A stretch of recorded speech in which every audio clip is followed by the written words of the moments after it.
Well, good morning everyone. Welcome back to MCM Outdoors. Thank you as always for clicking on this video. It's a lovely morning.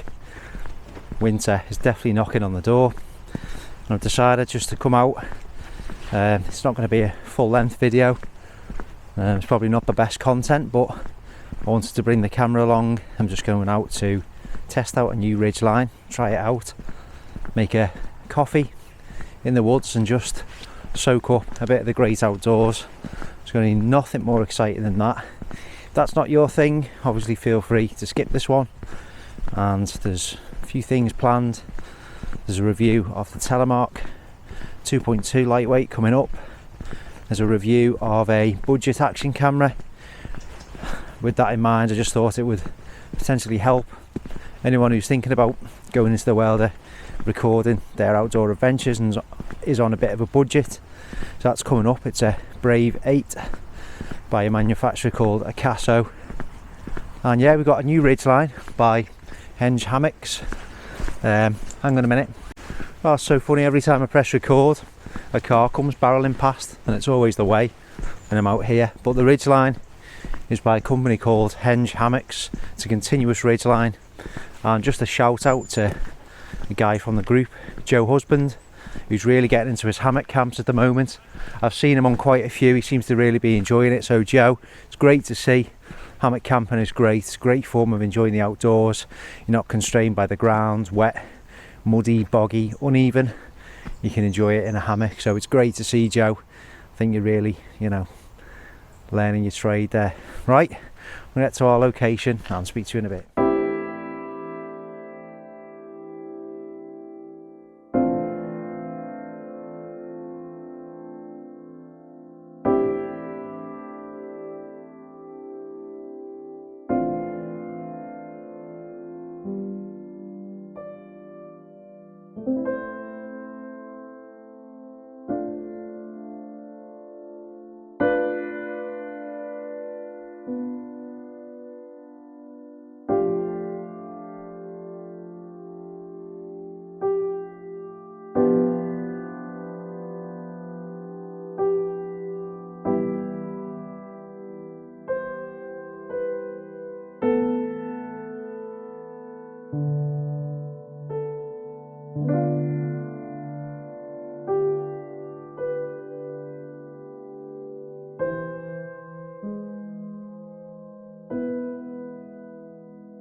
Now this patch of woodland is lovely.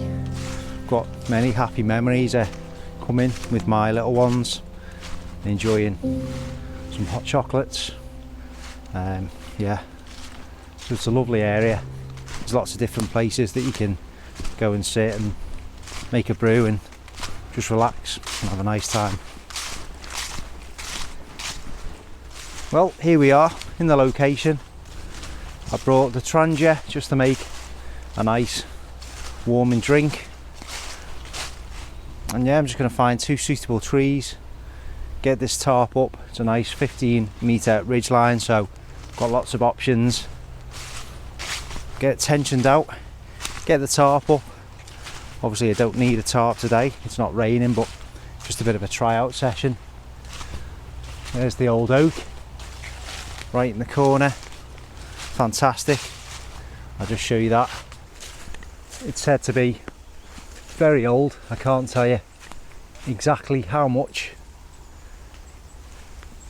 but it's reported to be extremely old indeed. It's protected this tree, this very tree.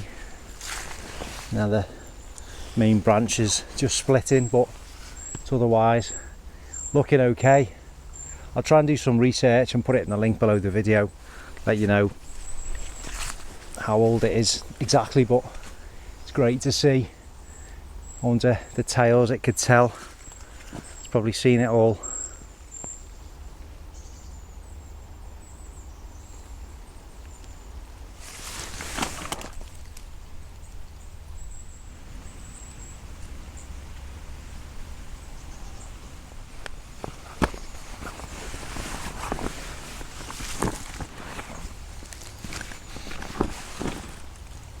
There we go, that nifty little bit of plastic. It's called a tat toggle.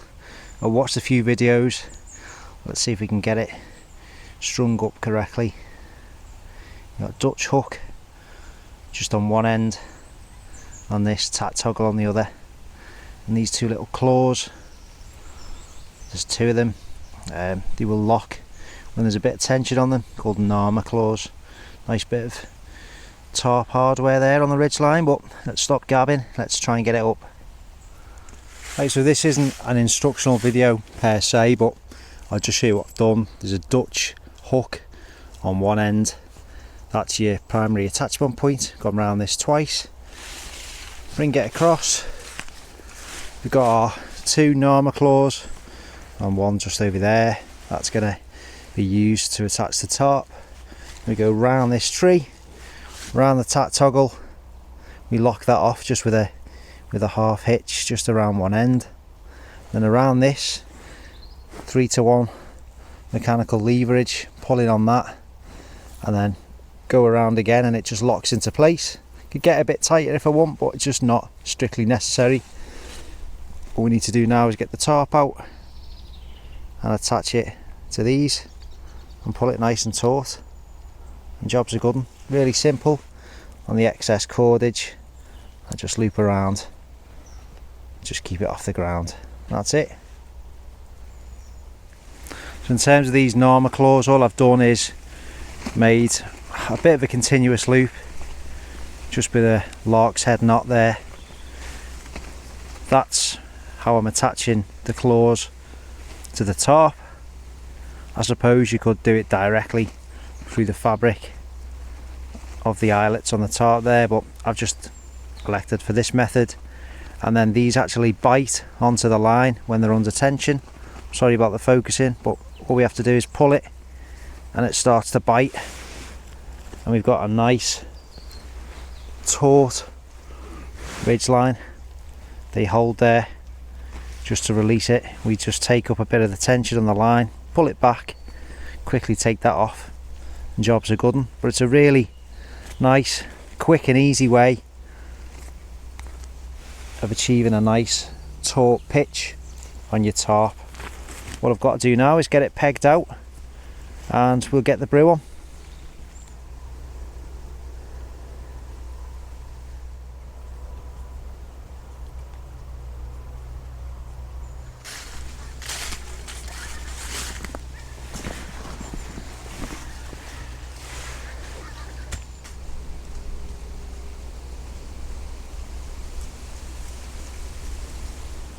So other than the fact I've come out to test this ridgeline, what is the point of this video? Well, you know, I'm now sitting in a nice patch of woodland and I'm going to make myself a nice warming drink and then I'm going to head home. I think the point is that it's not a massive adventure, is it? You know, I'm not heading up the mountains with a backpack full of tents and sleeping bags. I've literally come to the woods with a bit of a tarp, rucksack and stuff to make a drink, and that is it.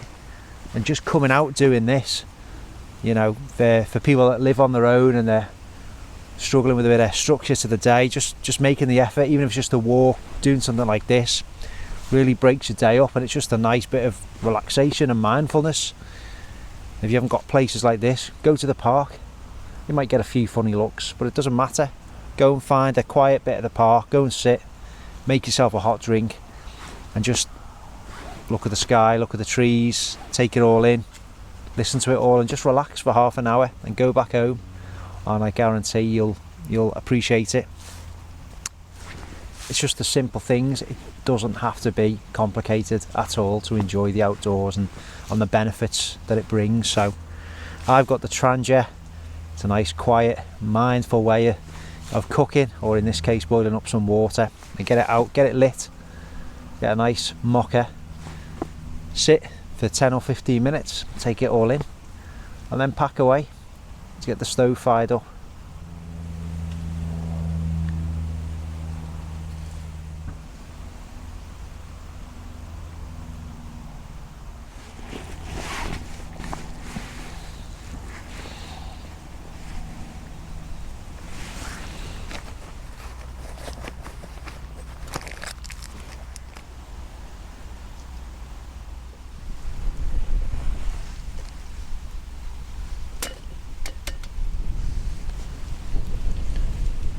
And so that's why it's great just cooking on a Trangia.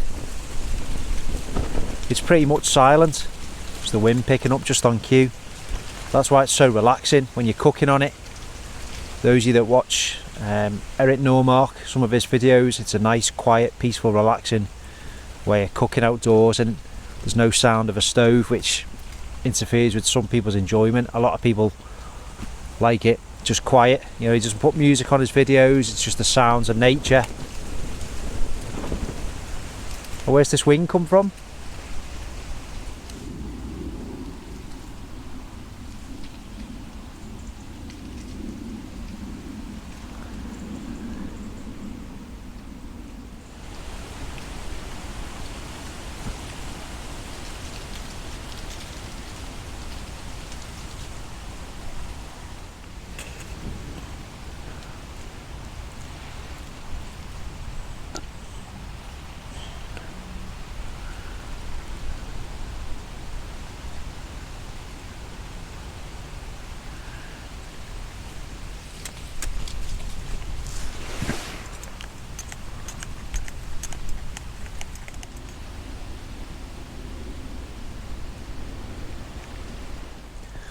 Well, cheers everyone.